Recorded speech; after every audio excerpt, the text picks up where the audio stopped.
નમસ્કાર. બોલાતું એક વાક્ય બહુ જ મોટી અને ગંભીર અસરો ઊભી કરી શકે. જો એ વાક્ય કોના દ્વારા બોલવામાં આવ્યું છે એની ગંભીરતા આખા દેશમાં કે બજાર પર સમજાય તો. પ્રધાનમંત્રી નરેન્દ્ર મોદીનું જેવું સ્ટેટમેન્ટ હૈદરાબાદથી આવ્યું 1 વર્ષ માટે સોનું ન ખરીદવા માટેની અપીલ કે પછી વર્ક ફ્રોમ હોમની કરેલી સલાહ કે પછી પેટ્રોલ ડીઝલને નિયંત્રિત રીતે વાપરવાની એમની સલાહ ત્યારથી ખબર હતી કે શેર માર્કેટ એની અસર તો બતાવવાનું છે કેમ કે બોલી રહેલા કોઈ વ્યક્તિ છે એ સામાન્ય માણસ નથી કે જે ચાર રસ્તા પર બેસીને કોઈ સલાહ આપતા હોય. આ દેશના પ્રધાનમંત્રી છે. સૌથી વધારે વસ્તી ધરાવતા દેશના પ્રધાનમંત્રી છે અને એટલે જ એમના બોલેલા એક એક વાક્ય અને શબ્દને ગંભીરતાથી લેવાતો હોય છે. હવે માર્કેટે એને બહુ જ ગંભીરતાથી લીધો છે. આપણી સાથે શેર માર્કેટના એક્સપર્ટ જયદેવસિંહ ચુડાસમા છે. જયદેવસિંહ, આપનું ખૂબ સ્વાગત છે. સૌથી પહેલા તો મને એ સમજવું છે, પ્રાઇમ મિનિસ્ટરના સ્ટેટમેન્ટને તમે કઈ રીતે જોયું હતું? બિલકુલ.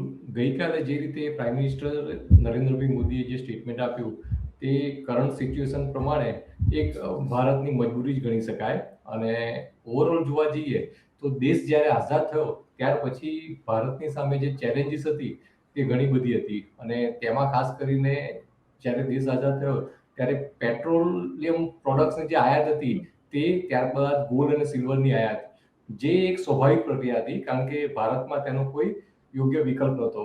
પણ દૂધ અને દૂધની બનાવટો અને કેમિકલ, આ વસ્તુની પણ ત્રીજા અને ચોથા નંબરે આયાત થતી હતી. તો દૂધ અને દૂધની બનાવટોની રીતે જોવા જઈએ તો તેમાં આપણે સ્વાવલંબી પણ થઈ ગયા અને અત્યારે આપણે એક્સપોર્ટ પણ કરી રહ્યા છીએ. એક્સપોર્ટ કરીએ છીએ. કેમિકલમાં પણ આપણે સ્વાવલંબી બની ચૂક્યા.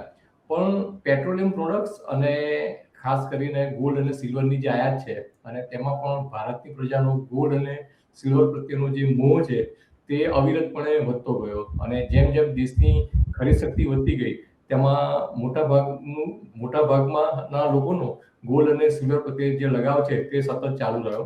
અને તેને લઈ અને ભારતની જે કરન્સી છે તેના ઉપર સતત દબાણ જોવા મળી રહ્યું છે કારણ કે ભારતનો રૂપિયો સતત તેની પાછળ ખર્ચાઈ રહ્યો છે.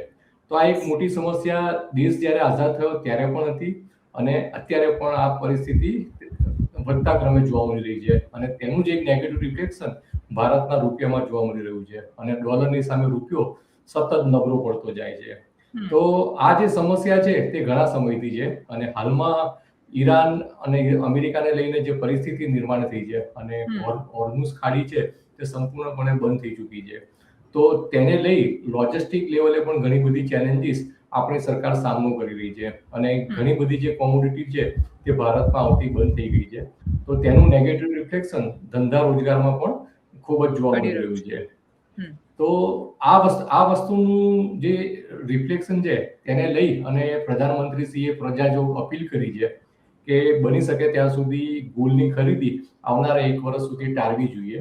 ત્યારબાદ પેટ્રોલ અને ડીઝલનો વપરાશ પ્રમાણમાં ઓછો થાય તેવા પગલાં પણ લેવા જોઈએ. અને જેમાં તેમણે સૂચવ્યું કે બની શકે ત્યાં સુધી પબ્લિક ટ્રાન્સપોર્ટેશનનો ઉપયોગ કરવો, ત્યારબાદ કાર પુલિંગ કરવું, ત્યાર પછી જોવા જઈએ તો અન્ય ઘણા બધા સ્ટેપની પણ તેમણે ભલામણ કરી.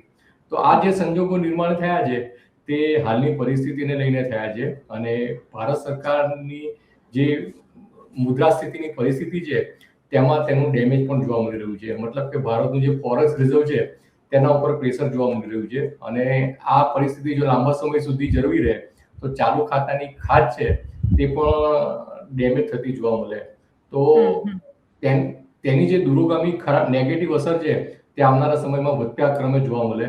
તો આ પરિસ્થિતિને ધ્યાનમાં લઈ અને પ્રધાનમંત્રીશ્રીએ આ સ્ટેટમેન્ટ આપ્યું. પણ આ સ્ટેટમેન્ટ જેવું આપ્યું તેની પણ અસર ભારતીય શેરબજાર પર તાત્કાલિક રીતે જોવા મળી. ખાસ કરીને જેમ્સ એન્ડ જ્વેલરીને સંલગ્ન જેટલા પણ સ્ટોક હતા તે આજના કારોબાર દરમિયાન 5% થી 7%, 10% સુધી ઘટી ચૂક્યા. દેશની સૌથી મોટામાં મોટી જેમ્સ એન્ડ જ્વેલરીની કંપની ટાઇટનની જો વાત કરવા જઈએ તો તેમાં પણ 7% થી 8% જેવો ઘટાડો જોવા મળ્યો. અને અન્ય ઘણી જેમ્સ એન્ડ જ્વેલરી સંલગ્ન કંપનીઓ છે તેના શેરોમાં પણ સારો એવો ઘટાડો થયો. પણ આ વસ્તુને લઈને એવું ચોક્કસ કહી શકાય કે જો પરિસ્થિતિ તાત્કાલિક અસરથી કંટ્રોલમાં ન આવે તો આવનારા 3-4 મહિના દરમિયાન દેશનું જે ફોરેક્સ રિઝર્વ છે તે હાલના લેવલથી પણ વધારે ડિસ્ટર્બ થઈ ચૂકે.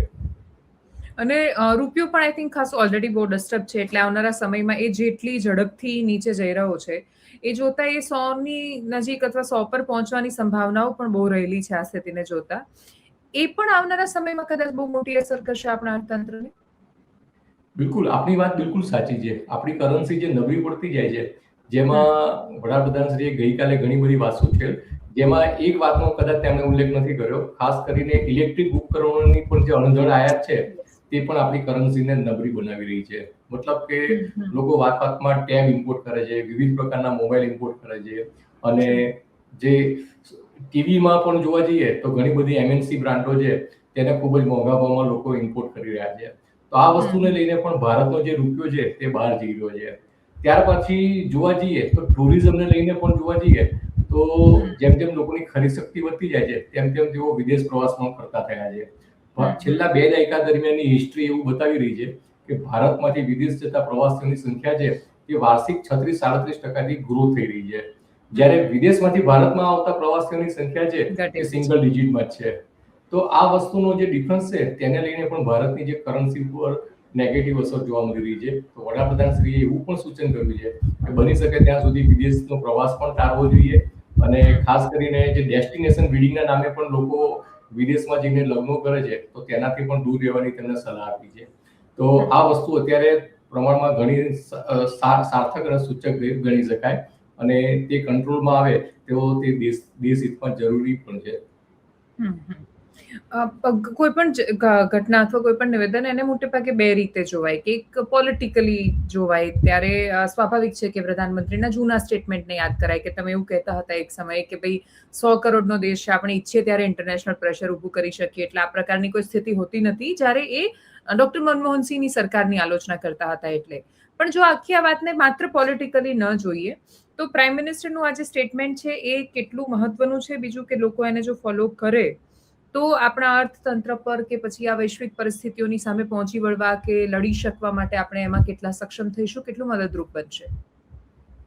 બિલકુલ, પ્રાઇમ મિનિસ્ટરનું જે સ્ટેટમેન્ટ છે તે અત્યારે તો માત્ર ને માત્ર આપણું જે ફોરેક્સ રિઝર્વ છે તેને યથાવત રાખવા પર અથવા તો તેને બચાવવા ઉપર હોય તેવું લાગી રહ્યું છે. કારણ કે આ પરિસ્થિતિ જો લાંબા સમય સુધી ચાલે તો ક્રમશઃ ભારતનું જે ફોરેક્સ રિઝર્વ છે તે ઓછું થતું જાય.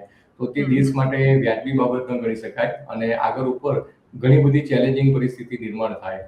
તો આ વસ્તુથી બચવા માટે પ્રધાનમંત્રીશ્રીએ હાલમાં જે સ્ટેટમેન્ટ આપ્યું છે તેને આપણે જોવું જોઈએ અને વાત પણ એમની સાચી છે કે ખરેખર દેશ હિતમાં બની શકે ત્યાં સુધી આપણે સરકારને એક દેશના નાગરિક તરીકે શક્ય ત્યાં સુધી આપણે સહયોગ પણ આપવો જોઈએ, જે દરેક નાગરિકની પણ ફરજ ગણી શકાય. કારણ કે ઓવરઓલ જે અમેરિકા ઇઝરાયલને લઈને જે પરિસ્થિતિ, અમેરિકા ઈરાનને લઈને જે પરિસ્થિતિ નિર્માણ થઈ છે તેની ઘણી બધી નેગેટિવ અસર દુનિયાભરના ઘણા બધા રાષ્ટ્રોમાં જોવા મળી રહી છે અને ખાસ કરીને આપણા જે પડોશી રાષ્ટ્રોની જે સ્થિતિ છે તે આપણા કરતા પણ ખૂબ જ ભયાનક જોવા મળી રહી છે અને કમ્પેર ટુ જે સાઉથ ઇન્ડિયન કન્ટ્રીઓ છે તેની તુલનામાં ભારતની જે સ્થિતિ છે તે પ્રમાણમાં હાલના લેવલ સુધી તો ઘણી જ સારી છે.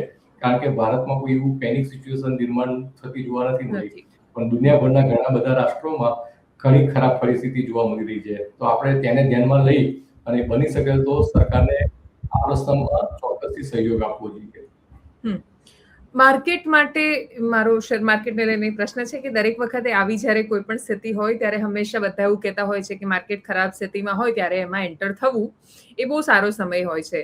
પણ છેલ્લા કેટલાય સમયથી એટલે પર્ટિક્યુલરલી આફ્ટર કોવિડ એ નથી સમજાઈ રહ્યું કે કયો સમય છે સૌથી ખરાબ સમય છે. કેમ કે જેમ કે ઉદાહરણ તરીકે આજે જ્યારે તમારા શેર્સ બહુ ડાઉન હોય, આજે કોઈ માણસ છે એમાં એન્ટર થાય, આવનારા સમયમાં કાં તો એનાથી ડાઉન જાય. એટલે ક્યારે સમજવું કે આ ખરાબ સ્થિતિમાં છે અને આવનારા સમયમાં સારું રિટર્ન મળશે એની આશામાં તો ખાસા વર્ષો નીકળી રહ્યા છે હવે તો.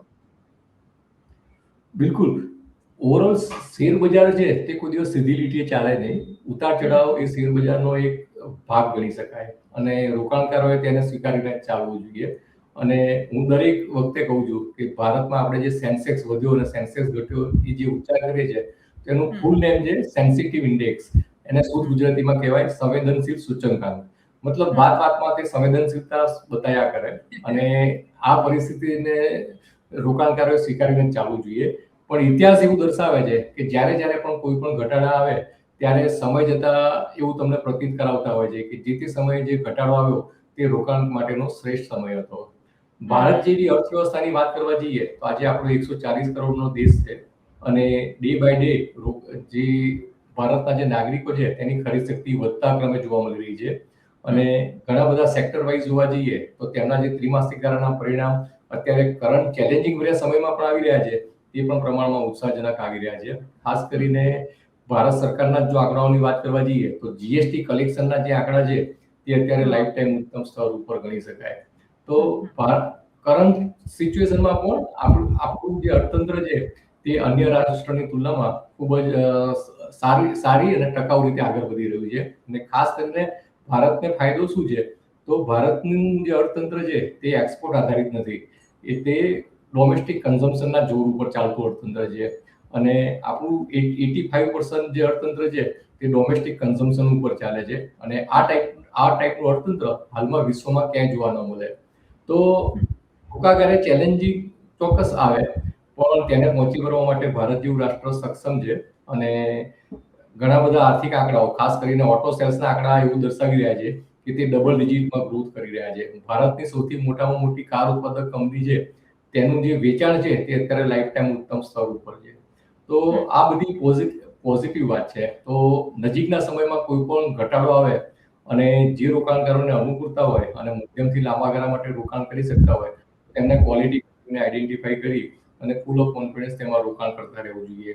જે રોકાણકારોને ડાયરેક્ટ ઇક્વિટી માર્કેટની સમજ ન હોય તો તેમણે ધીમે ધીમે મ્યુચ્યુઅલ ફંડ થકી પણ ઇક્વિટી માર્કેટમાં રોકાણ કરતા રહેવું જોઈએ. કારણ કે ભારતમાં ઇન્ફ્લેશનને બીટ કરીને કોઈ લાંબા ગાળે સારું વળતર આપતું કોઈ સેક્ટર હોય તો તે ઇક્વિટી માર્કેટ જ છે.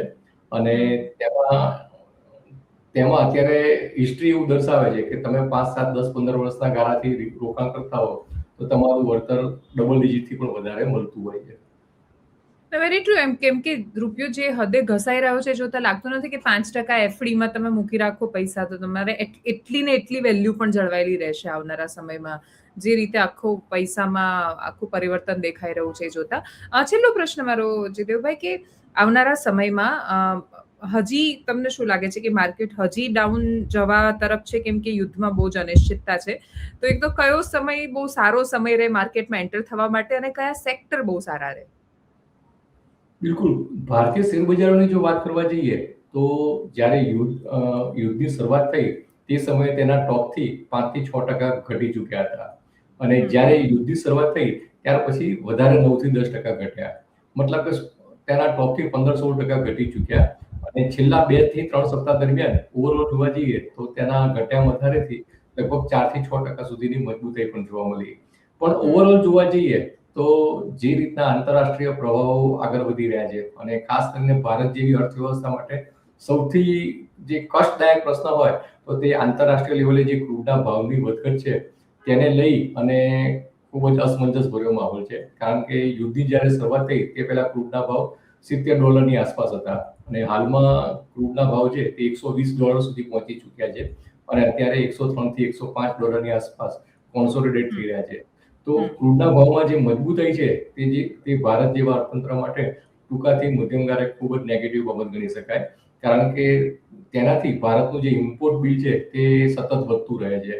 તો જ્યાં સુધી ક્રૂડના ભાવમાં કંટ્રોલ નહીં આવે અને ભારે ઉતાર ચઢાવ અત્યારે જોવા મળી રહ્યા છે તેમાં થોડી સ્થિરતા ના જોવા મળે તો ભારત જેવા અર્થતંત્ર માટે આવનારા 2 થી 3 મહિના થોડાક ચેલેન્જિંગ ભર્યા ગણી શકાય. અને ક્રૂડના ભાવમાં જો યુદ્ધની પરિસ્થિતિ હળવી થાય અને ક્રૂડના ભાવ જો નીચે આવે તો ભારતીય સ્ટોક માર્કેટમાં પણ મજબૂતાઈ જોવા મળશે.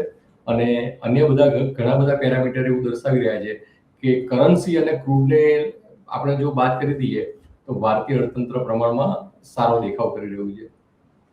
હા, એક્ઝેક્ટલી. કેમ કે એક બાજુ સરકાર જ્યારે ટેક્સ ઘટે છે ત્યારે બધી બાજુ પ્રોત્સાહન ને ઓટો પ્રોડક્શન પણ આટલું બધું વધી રહ્યું છે. તમે આંકડાઓની પણ વાત કરી, એટલે કે એક બાજુ પ્રોત્સાહન છે કે કાર ખરીદો અને બીજી બાજુ એવું પણ કહી રહ્યા છે કે ઓઇલ ન વાપરો. એટલે આ જે બે વાતો છે એ જ્યાં સુધી બેલેન્સ નહીં થાય ત્યાં સુધી મને એવું લાગે છે કે એ સમસ્યા રહેશે. Thank you so much Jaydevsinh four joining us. Thank you.